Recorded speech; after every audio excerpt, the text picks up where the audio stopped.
बोले सच्चिदानंद भगवान की जय।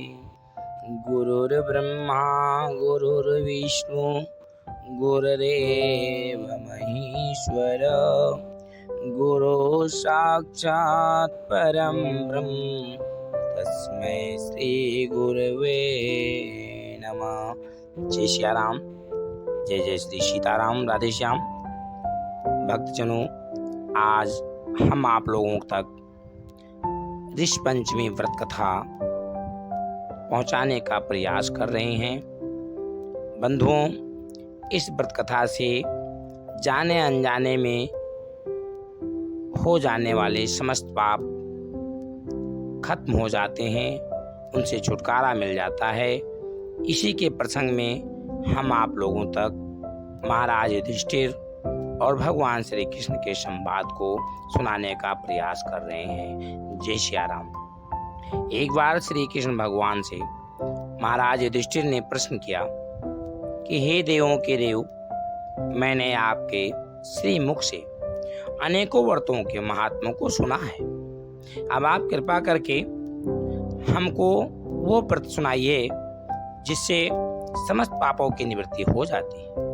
राजा के इन वचनों को सुनकर भगवान श्री कृष्ण जी कहने लगे कि हे राजेन, अब मैं आपको ऋषि पंचमी का उत्तम व्रत सुनाता हूँ, जिसको धारण करने से स्त्री समस्त पापों से छुटकारा प्राप्त कर लेती है। हे राजन, जो स्त्री रजस्वला होकर के घर के गृहस्थी के कामों में प्रवृत्त होती है तथा घर के बर्तन आदि को जाने अनजाने छूती रहती है, अवश्य ही नरक में जाती है।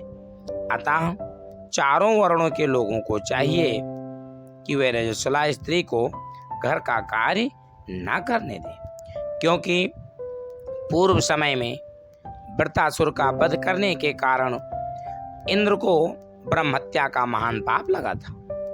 उस समय ब्रह्मा जी ने उस पर कृपा करके उस पाप को 4 स्थानों में बांट दिया। पहला, अग्नि को दिया जो ज्वाला के रूप में हो। दूसरा, नदियों के बरसाती जल में। तीसरा, पर्वतों में। और चौथा, स्त्री के रज में विभाजित करके उसके पाप की शुद्धि कर दी। बस इसी पाप के प्रभाव के कारण रजस्वला स्त्री पहले दिन चांडालनी होती है, दूसरे दिन ब्रह्म हत्यारणी के रूप में होती है, तीसरे दिन धोबिन के समान होती है और चौथे दिन शुद्ध हो पाती है। रजस्वला धर्म में जाने या अनजाने उससे जो भी पाप हो जाते हैं, उनकी शुद्धि के लिए हर स्त्री को ऋषि पंचमी का व्रत करना उत्तम है। यह व्रत समान रूप से चारों वर्ण की स्त्रियों को करना बताया गया है। इसी प्रसंग में राजन, मैं आपको एक प्राचीन कथा का वर्णन करता हूँ। सतयुग में विदर्भ नगरी में सैन्यजित नामक एक राजा हुए। वे प्रजा का पुत्रवत पालन करते थे। उनके समस्त आचरण ऋषियों के समान थे। उन्हीं के राज में वेदों का पाठ करने वाला और समस्त जीवों के प्रति उपकारी मनोवृत्त रखने वाला सुमित्र नाम एक कृषक ब्राह्मण भी था। ब्राह्मण की स्त्री जयश्री अत्यंत पतिव्रता थी। उस ब्राह्मण के यहाँ अनेक नौकर चाकर भी सेवारत थी। एक समय वर्षा ऋतु में जब उसकी स्त्री खेती के कामों में लगी हुई थी तो वह रजस्वला हो गई। हे राजन, उसने अपने रजस्वला होने का पता भी जब उसे लग गया, किंतु फिर भी वह घर के बाहर काम और घर के अंदर काम काज करती रही। उसने घर गृहस्थी के बर्तनों आदि सभी को अपने हाथों से छू लिया। कुछ समय पश्चात वे दोनों स्त्री पुरुष अपनी अपनी आयु होकर मृत्यु को प्राप्त हुए। जयश्री अपने ऋतु दोष के कारण कुतिया की योनि और पति सुमित्र को रजस्वला स्त्री के संपर्क में आने के कारण बैल की योनियां प्राप्त हुई, क्योंकि ऋतु दोष के अतिरिक्त इन दोनों का और कोई अपराध नहीं था। इसी कारण हे राजन, उन दोनों को अपने पूर्व जन्म का समस्त विवरण भी याद रहा। वे दोनों कुतिया और बैल के रूप में उसी नगर में अपने ही पुत्र सुचित्र के यहाँ रहने लगे। धर्मात्मा सुचित्र अपने अतिथियों का पूर्ण सत्कार किया करता था। अपने पिता के श्राद्ध के दिन उसने अपने घर ब्राह्मणों को जिमाने के लिए नाना प्रकार के भोजन बनवाए। जब उसकी स्त्री किसी काम से रसोई से बाहर गई हुई थी तो एक सर्प ने रसोई की खीर में बर्तन में विष वमन कर दिया। कुतिया के रूप में सुचित्र की माँ कुछ दूर से यह सब देख रही थी। पुत्र की बहू के आने पर उसने अपने पुत्र को ब्रह्म हत्या न लग जाए, इस पाप से बचाने के लिए उस बर्तन में मुख डाल दिया। इतना देखकर उसकी पुत्रवधू जो सुचित्र की पत्नी थी चंद्रावती ने कुतिया का यह कृत्य देखकर उसे सहा न गया, चूल्हे से जलती हुई लकड़ी निकालकर बहुत मारा। बेचारी कुतिया मार खाकर घर में उधर भागी फिरी। चौके में जो भी जूठन इत्यादि बची रही वो भी उसकी बहू ने उसके सामने नहीं डाली, किंतु उस दिन कुछ नहीं दिया। इससे वो बहुत परेशान हो गई। शाम के समय जब सुचित्र कृषि कार्य करके घर को आया तो वो कुतिया अपने पति रूप बैल के पास गई और उससे जाकर के अपनी सारी दशा को विधित बता दिया। बैल रूप में उसके पति ने कहा कि अब मैं क्या कर सकता हूँ, तेरे ही कारण यह मेरी दशा हुई है। देखो मैं भी बैल के रूप में हूँ, आज मेरे बेटे ने ही मुझे बहुत मारा है और सारे दिन खेत में हल चलाता भी रहा, मुझे भोजन भी नहीं दिया, ऊपर से मारा भी है। मुझे इस प्रकार कष्ट देकर उसने मेरे इस श्राद्ध को निष्फल कर दिया है। अपने माता पिता की इन बातों को उनका पुत्र सुचित्र सुन रहा था। उसने उसी समय उनको भरपेट भोजन कराया और फिर उनके दुख से दुखी होकर वह प्रातः वन की ओर चला गया। वन में जाकर उसने ऋषियों से पूछा, हे ऋषिवरों, मेरे माता पिता किन कर्मों के कारण इन नीच योनियों में को प्राप्त हुए हैं और अब किस प्रकार से इनको छुटकारा मिल जाए, ये हम सुनना चाहते हैं। उसके वचनों को सुनकर सर्वतपा नामक ऋषि उस ब्राह्मण कुमार पर दया करके बोले कि हे बेटा, पूर्व जन्म में तुम्हारी माता ने अपने उच्चंकृल स्वभाव के कारण रजस्वला होते हुए भी घर गृहस्थी की समस्त वस्तुओं को स्पर्श किया था और तुम्हारे पिता ने तुम्हारी माँ को स्पर्श किया था। इसी कारण वे कुतिया और बैल की योनि को प्राप्त हुए हैं। तुमको उनकी मुक्ति के लिए अब सपत्नी ऋषि पंचमी का व्रत धारण करके तथा उसका फल अपने माता पिता को अर्पण करना होगा। भादो मास के शुक्ल पक्ष की जब पंचमी आवे तब मुख शुद्धि करके मध्याह्न में नदी के पवित्र जल में स्नान करना और फिर नवीन शुद्ध रेशमी वस्त्रों को धारण करके अर्धंती सहित सप्तऋषियों का पूजन करना। सर्वतपा ऋषि के इन वचनों को श्रवण करके सुचित ने अपने घर लौटकर ऋषि पंचमी का दिन आने पर पत्नी सहित समस्त विधि विधान से इस व्रत को किया और उसके पुण्य को अपने माता पिता को अर्पित कर दिया। व्रत के प्रभाव से उसके माता पिता दोनों ही पशु योनि से मुक्त हो गए और दिव्य विमान पर आरूढ़ होकर स्वर्ग को चले गए।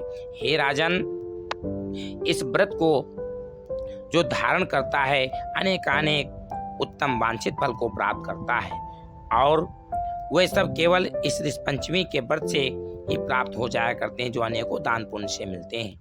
जो स्त्री इसे श्रद्धा पूर्वक धारण करती है वह समस्त सांसारिक सुखों को पाती है। यह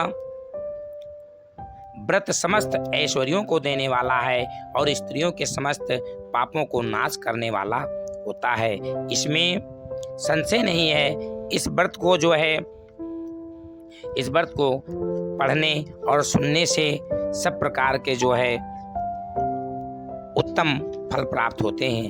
हे राजन, ये ऋषि पंचमी व्रत सभी व्रतों में बहुत उत्तम है और इस प्रकार अपने मनसा वाचा कर्म से भगवान सप्तऋषियों का पूजन करना चाहिए। बोले सच्चिदानंद भगवान की जय।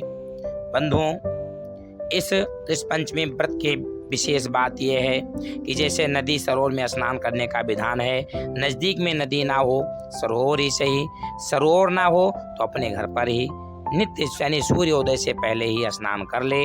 फिर उसके बाद में श्रद्धा भक्ति पूर्वक सत्य का संकल्प लेते हुए सप्तऋषियों का पूजन करे और पूजन में ये निश्चय कर ले कि शुद्ध मन होना चाहिए।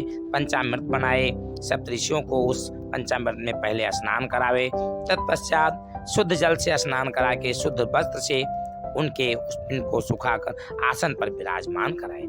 तत्पश्चात सप्तऋषियों के निमित्त चंदन, अगर कपूर आदि की गंध देवे और सकोरे में धूप दे, फूल चढ़ावे और उनके सम्मुख दीपक जलाकर कलश के सम्मुख रखे। ऋषिवरों को यानी सप्तऋषियों को नवीन वस्त्र और जनेऊ समर्पित भी करे। उत्तम मिष्ठान का अच्छे पकवान का भोग लगावे, फल का भोग लगावे, अर्घ दे। सप्तऋषियों का ध्यान हृदय में धारण करे और हाथ जोड़कर उनसे प्रार्थना करे कि आप मुझ पर कृपा करें और मेरे द्वारा निवेदित इस पूजा को अंगीकार करें, स्वीकार करें। शेष दिवस भगवान की कीर्ति का गान करें। दिन भर कुछ ना कुछ दिन भर वो व्रत रखे। संध्या के समय शरीर को पुनः शुद्ध करे और भगवान का ध्यान धारण करे। अपने लिए जो फलाहार बनाया हो उसे भगवान को समर्पित करे और भोजन को ग्रहण करे, फलाहार को ग्रहण करे और उसके बाद देव दर्शन को जाए। रात समय भगवान की लीलाओं को पढ़े अथवा श्रवण करे, कीर्तन करे, ब्रह्मचर्य से रहे, मन ही मन सप्तऋषियों का ध्यान धारण करे और उनके निर्मल चरित्र को गाते रहे।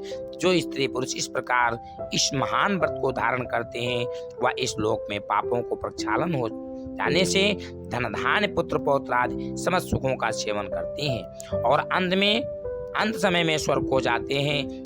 और इस प्रकार विशेष ध्यान ये रखना चाहिए कि मन सा वाचा कर्मणा, अपने साथ शरीर से, वचन से, मन से ये विशेष करे कि कोई भूल ना होने पाए, किसी पर क्रोध ना होने पाए, संयम से रहे, नियम से रहे। बंधुओं, जय जय श्री राम, जय श्री सीताराम।